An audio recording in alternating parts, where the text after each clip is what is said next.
கணபதியே நமக. குரு வாழ்க, குருவே சரணம். ஆன்மீக அன்பர்கள் அனைவருக்கும் இனிய வணக்கங்கள்.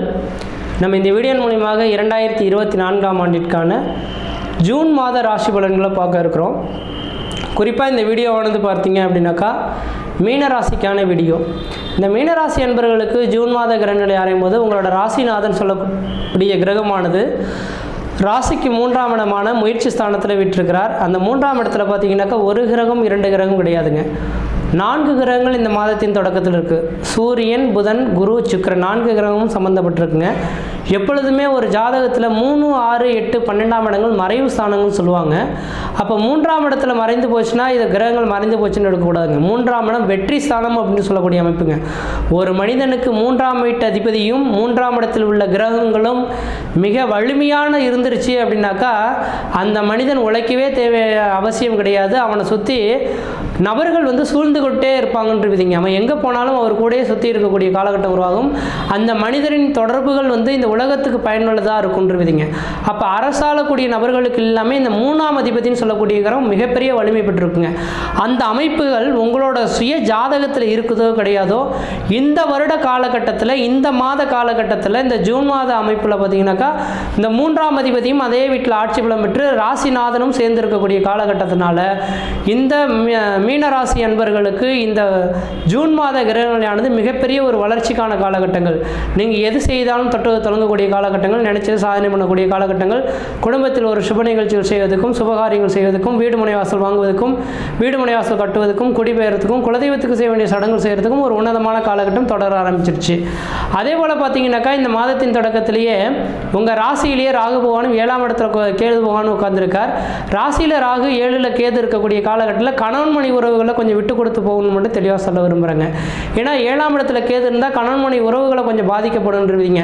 மன ரீதியாக, உடல் ரீதியாக, மன ரீதியாக கொஞ்சம் பாதிக்கப்படுறீங்கனாக்கா ஒன்றும் பிரச்சனை கிடையாது.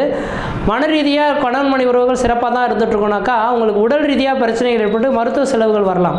அதனால் அப்படி இருக்கக்கூடிய இந்த மீனராசி என்பர்கள் யாராக இருந்தாலும் கணவன் மணி உறவுகளில் கொஞ்சம் விட்டு கொடுத்து போங்க. உடலில் ஏதாவது பாதிப்புகள் இருந்தால் கொஞ்சம் ஹாஸ்பிட்டல் போய் பார்த்துக்கிறது ஓரளவுக்கு நல்ல பலன்களை தரும்.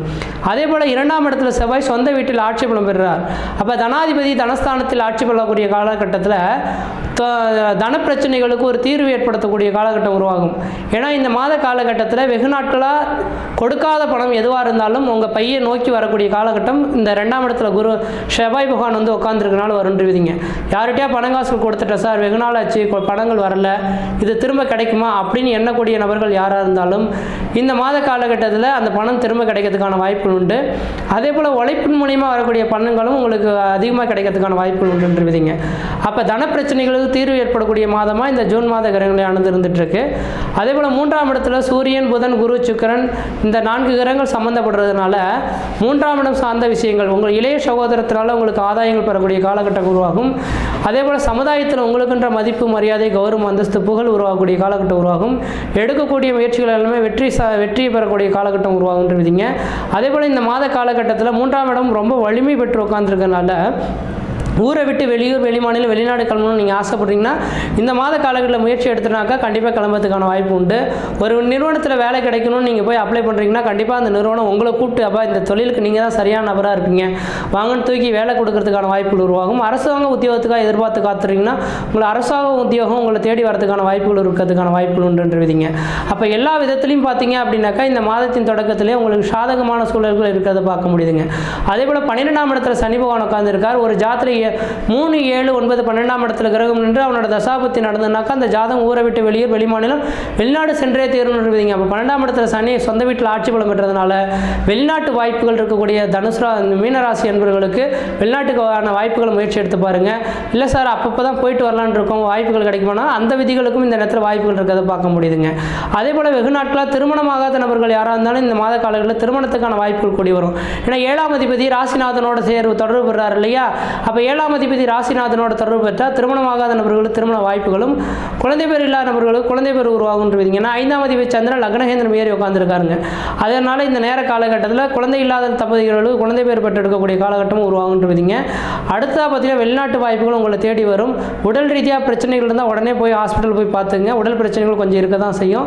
கணவனுக்காக இருந்த மனைவிக்கும், மனைவிக்காக இருந்த கணவனுக்கும் ஒரு சில பாதிப்புகள் இருக்கும். படிக்கக்கூடிய மாணவ செல்வங்கள்லாம் இனிமேலுக்கு படிப்பில் ஒரு அக்கறை காட்டக்கூடிய நபர்களாக இருந்துட்டு இருப்பீங்க. படிப்பு மூலியமாக படிப்பில் நீங்கள் கம்மியான மார்க் எடுப்பேன்னு எதிர்பார்த்த நபர்களோட அதிகமான மார்க் எடுத்து சரியான ஒரு நல்ல காலேஜ் தேர்ந்தெடுத்து நல்ல படிப்புகளை படிக்கக்கூடிய காலகட்டம் உருவாகும். வீடு மனைவாசல் வாங்கணும், வீடு மனைவாசல் கட்டணும்னு சொல்லக்கூடிய நபர்களுக்கு வீடு மனைவாசல் வாங்குவதற்கும் கட்டுவதற்குமான உகந்த காலகட்டமாக இந்த நேர காலகட்டமானது இருந்துகிட்ருக்கு.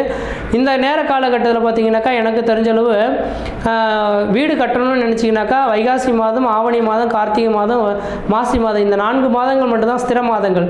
அப்போ இந்த 4 மாதத்தில் வீடு கட்டக்கூடிய வீடுகள் ஆனது அழியாத ஒரு வீடுகளாக இருக்கும். தீயினால் பாதிக்கப்படாது, நீரினால் பாதிக்கப்படாது, குடும்பத்தில் உள்ளவர்களுக்கு பிரச்சனைகள் வராது.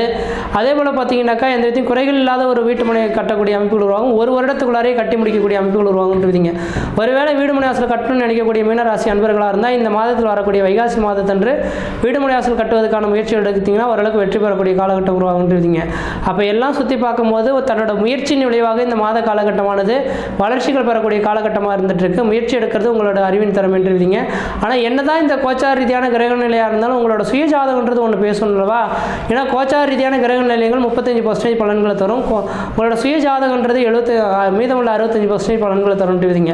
அதனால் உங்கள் சுய ஜாதகத்தை தகுந்த ஜோதிடரை கொடுத்து உங்கள் குடும்ப ஜோதிடர்கள் யார் இருந்தாங்கன்னா அவங்கள்ட்ட கொடுத்து தெளிவாக செக் பண்ணி பார்த்துக்குங்க. இது அவங்க ஜோதிடர்கிட்ட கொடுத்து இந்த வருட காலகட்டம், ஏன்னா இந்த வருடத்தில் தான் பார்த்தீங்கன்னாக்கா இப்போ தான் குரு பயிற்சி நடந்திருக்கு, சித்திரை மாதமும் பிறந்திருக்கு, புது வருட பஞ்சாங்கம் பிறந்திருக்குங்க. அப்போ இந்த புது வருட பஞ்சாங்கம் சித்திரை மாதத்தில் தொடங்கும்லவா? அந்த சித்திரையிலிருந்து அடுத்த சித்திரை வரலும் ஒவ்வொரு ஜாதகத்துக்கும் எதை மாதிரியான பலன்கள் வழங்க போகுது, இந்த நபருக்கு இதுதான் நடக்க போகுது, இதுதான் தெரிய போகுதுன்னு கண்ணாடி போல தெளிவாக கண்டுபிடிச்சிட முடியும். அப்போ ஒவ்வொரு மனிதரும் சித்திரை மாதம் பிறந்துருச்சுனாக்கா உங்கள் சுய ஜாதகத்தை எடுத்து செக் பண்ணி பார்த்தீங்கன்னாக்கா என்ன நடக்க போகுது, ஏது நடக்க போகுது, நம்ம எப்படி இருக்கணும், எப்படி இருக்கக்கூடாது அப்படின்றத கேட்டு தெரிஞ்சது. அதன் மூலமா நீங்கள் முயற்சிகள் எடுத்தீங்கன்னாக்கா வரக்கூடிய காலகட்டத்தில் எந்த விதத்தையும் தடைகள் தாங்குதல்கள் இல்லாமல் செய்யக்கூடிய காரியங்கள் சிறப்பாக இருக்கும். இது இப்போ செய்யக்கூடாதுனாக்கா அந்த காரியங்கள் செய்யாமல் இருந்தால் விரயங்கள் ஆகாமல் இருக்கும். இதை செய்யணும்னு நினச்சிங்கனாக்கா செய்ய தொடங்கினா நல்லா இருக்குன்றீங்க. அதனால் எனக்கு தெரிஞ்சாலும் உங்களோட சுயஜாதத்தை ஒரு தடவை செக் பண்ணி பார்த்துட்டு முயற்சி எடுத்தீங்கன்னாக்கா வரக்கூடிய காலகட்டங்கள் எல்லாமே உங்களுக்கு சாதனை மிகுந்த காலகட்டங்களாக உருவெடுக்குன்றீங்க. மற்ற விதத்தில் உங்களுக்கு எந்த விதத்தையும் தோஷங்களோ பாதிப்புகளோ சொல்கிறதுக்கான வாய்ப்பு கிடையாது. இந்த ஜூன் மாத கிரக நிலைகள் உங்களோட அறிவின் திறமையினால வெற்றி பெறக்கூடிய காலகட்டமாக இருந்துட்டு இருக்கு. முயற்சி எடுத்து பாருங்கள், கண்டிப்பாக வெற்றி பெறுவீங்கள். நன்றி, வணக்கம்.